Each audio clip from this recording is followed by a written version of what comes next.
खबर झांसी से है, जहां सामाजिक संस्था नव प्रभात के तत्वाधान में महानगर महिला प्रकोष्ठ कृति द्वारा सभी आयु वर्ग की महिलाओं, लड़कियों और सशक्त और स्वावलंबी बनाए जाने के उद्देश्य से नारी अंतर्मन की रचनात्मक सृजनात्मक प्रतिभाओं का सर्वोत्कृष्ट विकास करने में सहयोगी महिला सदस्यों के आनंद उल्लास मनोरंजन समूह ग्रुप कृति फ्रेंड्स क्रिएटिविटी क्लब की महिला सदस्यों द्वारा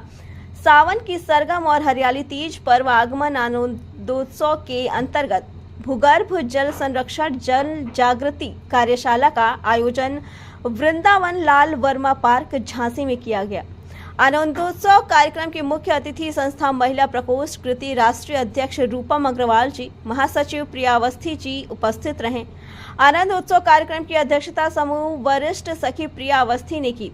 कार्यक्रम में संस्थान सखियों ने एकजुट होकर भूमि के भीतर जल स्तर की कमी पर चिंता व्यक्त करते हुए घर घर में पानी की मोटर, जेट पंप, समरसेबल से बहुयात प्रयोग से प्रतिपल होने वाले भूगर्भ जल का अत्यधिक दोहन किए जाने बनाम भूगर्भ जल संरक्षण विकास और संवर्धन कैसे हो,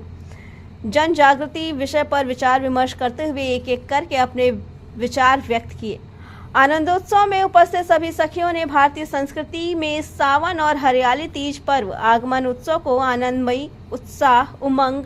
उल्लास, आनंद से परिपूर्ण बुंदेली लोकगीत, गाने, श्रृंगार भाव, प्रेरणा, स्लोगन, नृत्य, हास्य, व्यंग और खेलकूद के माध्यम से मनोरंजक वातावरण समायोजित कर स्वयं के अंतर्मन में छुपी प्रसन्नता को सभी सखियों के सानिध्य में हंसी खुशी और आत्मिक खुशियों के रूप में महसूस किया। अपने शासन प्रशासन के दिशा निर्देशानुसार भूगर्भ जल स्रोतों के अत्यधिक दोहन को रोकने के लिए सामाजिक जन जागृति हेतु जो कार्यक्रम चलाए जा रहे हैं, जो सराहनीय प्रयास किए जा रहे हैं, उसके लिए हमारी नव प्रभात संस्था उनका दिल से आभार व्यक्त करती है, उनकी सराहना करती है और साथ ही जिला प्रशासन के सभी जन हितकारी प्रयासों में सहभागिता करते हुए जो जन जन से प्राकृतिक धरोहर के रूप में हरे भरे वृक्षों की हरियाली से सूखती धरती और धरती के भीतर प्राकृतिक जीवन स्रोत के रूप में सूखता हुआ जल स्रोत। सखियों, ये विषम परिस्थितियाँ सामान्य जनजीवन के लिए एक बहुत बड़े संकट के आने की आहट दे रही है। ऐसे में देश के प्रत्येक नागरिक का ये निजी दायित्व बन जाता है कि वह अपने सिर्फ घर में ही नहीं, घर के अंदर ही नहीं, बल्कि घर के बाहर भी, घर के आसपास भी ज़्यादा से ज़्यादा औषधि युक्त, हवादार, छायादार, फल फूलदार बड़े बड़े पेड़ पौधे रोपित करें।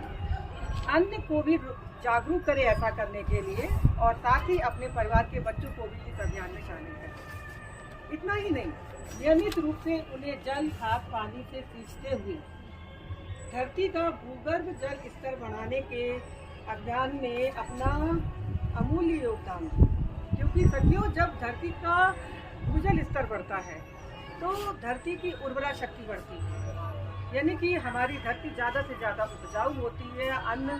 अनाज पैदा करती है, जिससे हमारा मानव जीवन सहज होता है, सरल होता है, संरक्षित होता है। इसलिए आइए आज हम सब मिलकर ये प्रण लेते हैं कि हम अपने जीवन में ज़्यादा से ज़्यादा वृक्ष लगाएंगे, बढ़ाएंगे,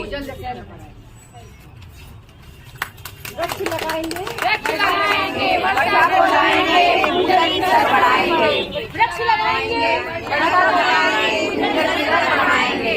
वृक्ष लगाएंगे, वर्षा को लाएंगे, भूजल स्तर बढ़ाएंगे, वृक्ष लगाएंगे, वर्षा को लाएंगे, भूजल स्तर बढ़ाएंगे, वृक्ष लगाएंगे, वर्षा को लाएंगे, भूजल स्तर बढ़ाएंगे। अब कंप्लीट सामने करती 2-4